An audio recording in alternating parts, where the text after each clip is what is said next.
आज 16 जनवरी 2026 है। यह दिन बाकी दिनों जैसा ही लग रहा था, लेकिन किसी को अंदाजा नहीं था कि आज एक ऐसी घटना होने वाली है जो पूरे शहर को हिलाकर रख देगी। शहर की भीड़ में रोजाना कई कहानियां गुम हो जाती हैं, लोग आते जाते रहते हैं और जिंदगी अपनी रफ्तार से चलती रहती है। लेकिन कुछ गुमशुदगियां ऐसी होती हैं जो रहस्य बन जाती हैं और जिनका जवाब किसी के पास नहीं होता। इसी शहर में एक निजी जासूस विक्रम सिंह अचानक अपने दफ्तर से गायब हो गया। वह अपने काम के लिए जाना जाता था, सुलझा हुआ, सतर्क और हमेशा चौकस।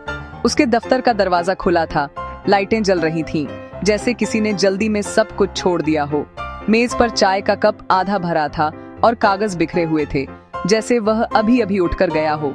कुर्सी थोड़ी पीछे खिसकी हुई थी, मानो विक्रम किसी जरूरी काम के लिए बस कुछ देर के लिए बाहर गया हो। लेकिन 24 घंटे बीत चुके थे और उसका कोई पता नहीं था। समय जैसे थम सा गया था। पुलिस को खबर दी गई, जांच शुरू हुई और हर कोना छान मारा गया, पर कोई सुराग नहीं मिला, न कोई गवाह, न कोई संदिग्ध। विक्रम के सहकर्मी और दोस्त हैरान थे। वह बहुत सतर्क इंसान था और किसी भी खतरे को भांप लेता था। पुलिस के लिए यह मामला एक चुनौती बन गया था, क्योंकि विक्रम की गुमशुदगी में कोई सामान्य वजह नहीं दिख रही थी। विक्रम की छोटी बहन अवनी पूरी तरह टूट चुकी थी। उसका भाई ही उसका सहारा था, लेकिन उसने हार मानने से इनकार कर दिया और खुद भाई को ढूंढने का फैसला किया। अवनी ने दफ्तर की हर चीज को ध्यान से देखा, हर कागज, हर फाइल, हर छोटी चीज को परखा। उसे यकीन था कि विक्रम ने कोई सुराग छोड़ा होगा, क्योंकि वह कभी भी बिना संकेत दिए नहीं जाता। घंटों की तलाश के बाद अवनी को विक्रम की मेज पर एक छोटी सी लाल डायरी मिली, जो बाकी चीजों के बीच छुपी हुई थी। शायद यही उम्मीद की किरण थी, जो इस रहस्य के अंधेरे में एक नई शुरुआत का संकेत दे रही थी। अवनी ने लाल डायरी खोली। उम्मीद थी कि उसमें कोई बड़ा सुराग मिलेगा, लेकिन डायरी में सिर्फ 5 नाम और उनके आगे तारीखें थीं।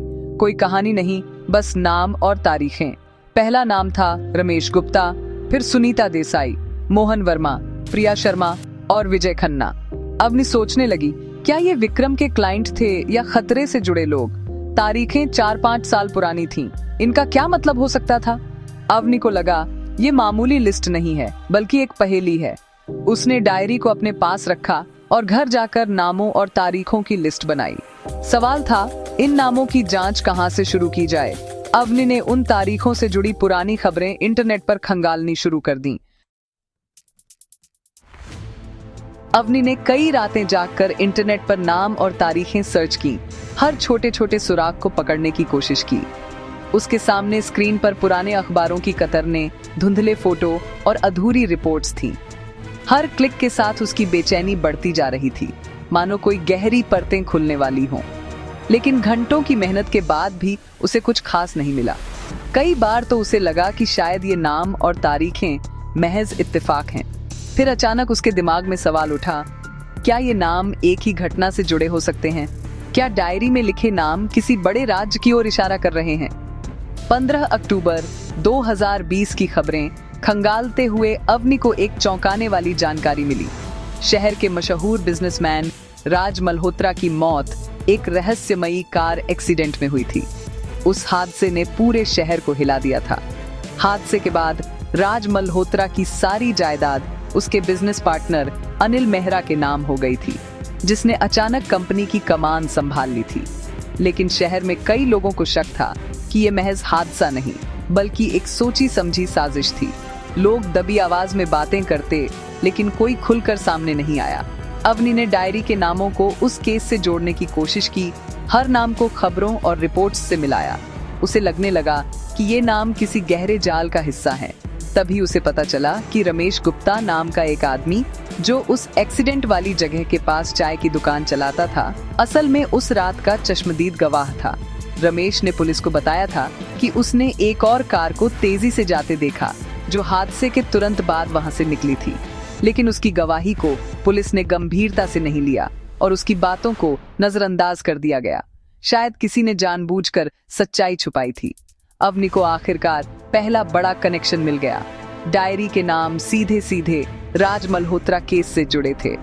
अब उसकी जिज्ञासा और बढ़ गई थी। अब अवनी को पूरा यकीन हो गया कि विक्रम 4 साल पुराने इस केस की दोबारा जांच कर रहा था। शायद वो सच के बहुत करीब पहुंच गया था और शायद इसी वजह से वो अचानक गायब हो गया। अवनी के सामने अब एक नई चुनौती थी। क्या वो इस रहस्य की परतें खोल पाएगी? अवनी ने सबसे पहले रमेश गुप्ता से मिलने का फैसला किया। वह उसकी चाय की दुकान पहुंची, खुद को पत्रकार बताया और राज मल्होत्रा केस का जिक्र किया। रमेश गुप्ता घबरा गया, बोला कि उसे कुछ नहीं पता, लेकिन अवनी के भरोसा दिलाने पर धीरे धीरे बोलने लगा। उसने बताया, उस रात उसने एक काली कार को तेजी से जाते देखा था। अंदर बैठे आदमी का चेहरा जाना पहचाना लगा था। पुलिस ने उसकी बात अनसुनी कर दी थी।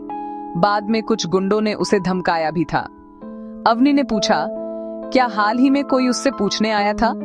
रमेश ने बताया, 1 हफ्ता पहले एक जासूस आया था, विक्रम सिंह।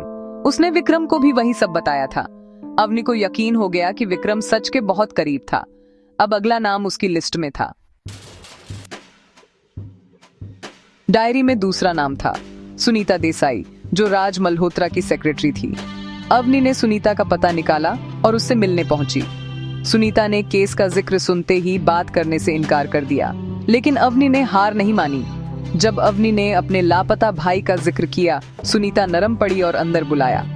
कांपती आवाज में उसने बताया, राज मल्होत्रा को अपने पार्टनर अनिल मेहरा पर शक था। वह सबूत इकट्ठा कर रहे थे। मौत से 1 दिन पहले सुनीता ने अनिल को ऑफिस में फाइलें चुराते देखा था। राज की मौत के बाद अनिल ने उसे पैसे और धमकी दोनों दी। सुनीता ने यह भी बताया कि विक्रम उससे मिलने आया था और उसे सब सच बता दिया था। अवनी को समझ आ गया, विक्रम के पास अनिल के खिलाफ गवाह और सबूत थे। अब तस्वीर साफ थी। राज मल्होत्रा की मौत एक कत्ल थी और कातिल उसका पार्टनर अनिल मेहरा। विक्रम ने रमेश और सुनीता जैसे अहम गवाहों को ढूंढ निकाला था। अवनी ने बाकी 2 नामों, मोहन वर्मा अकाउंटेंट और प्रिया शर्मा फॉरेंसिक एक्सपर्ट की भी जांच शुरू की। मोहन को हेराफेरी का पता चलने पर निकाला गया था। प्रिया ने कार की रिपोर्ट में गड़बड़ी पाई थी। विक्रम ने हर गवाह को ढूंढकर केस मजबूत किया था। अवनी को गर्व भी हुआ और डर भी। अब उसका सामना खतरनाक अनिल मेहरा से था। उसे लगा विक्रम को शायद अनिल ने कहीं कैद कर रखा है। अब सिर्फ एक नाम बचा था, विजय खन्ना। अवनी जानती थी विजय ही इस पहेली का आखिरी टुकड़ा है। विजय खन्ना का नाम ढूंढना मुश्किल था। राज मल्होत्रा केस की फाइलों में उसका कोई जिक्र नहीं था। अवनी को याद आया, रमेश ने काली कार और एक चेहरे का जिक्र किया था। खोजबीन के बाद पता चला विजय खन्ना अनिल मेहरा का पुराना ड्राइवर था। अवनी उसकी तंग गली वाले घर पहुंची। पुलिस को लोकेशन भेज दी थी। विजय घबराया हुआ था। अवनी ने सीधे पूछा, उस रात कार तुम ही चला रहे थे, विक्रम कहाँ है? विजय कांपने लगा। तभी पीछे से अनिल मेहरा बंदूक लेकर आ गया। अनिल ने कहा, तुम्हें जासूसी का शौक है तो अपने भाई के पास चली जाओ। उसने बंदूक तान दी, लेकिन अवनी ने हिम्मत नहीं हारी। समय निकालने की कोशिश की। अवनी ने कहा, विक्रम ने सबूत पुलिस को दे दिए हैं। तभी पुलिस के सायरन की आवाज आई। अनिल घबरा गया। अफरा तफरी में पुलिस ने दरवाजा तोड़ दिया और अनिल को रंगे हाथों पकड़ लिया। अनिल के पकड़े जाने के बाद विजय ने पुलिस को सब सच बता दिया। उसने कबूल किया कि राज मल्होत्रा की मौत वाली रात वह अनिल के साथ था और उसी ने कार से टक्कर मारी थी। विक्रम को अनिल ने अगवा कर एक पुरानी फैक्ट्री के कमरे में बंद कर रखा था। पुलिस ने तुरंत उस फैक्ट्री का रुख किया। अवनी भी साथ थी। फैक्ट्री सुनसान इलाके में थी। पुलिस ने चारों तरफ से घेर लिया। विजय ने गोदाम की तरफ इशारा किया। पुलिस ने ताला तोड़ा। अंदर विक्रम कुर्सी से बंधा मिला, बेहोश लेकिन जिंदा। पुलिस ने एम्बुलेंस बुलाई। विक्रम को अस्पताल पहुंचाया गया। अवनी की मेहनत रंग लाई। उसने भाई को बचा लिया और अपराधी को सलाखों के पीछे पहुंचाया। अस्पताल में इलाज के बाद विक्रम को आखिरकार होश आ गया। उसकी आंखें खुली तो सामने डॉक्टर और पुलिस अधिकारी खड़े थे, जो उसकी हालत और बयान का इंतजार कर रहे थे।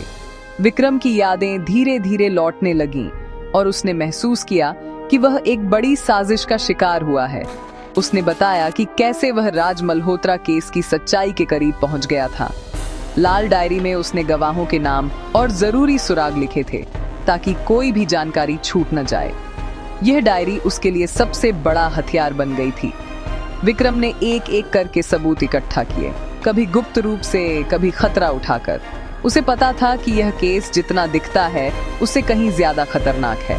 हर सुराग के साथ वह सच्चाई के और करीब पहुंचता गया।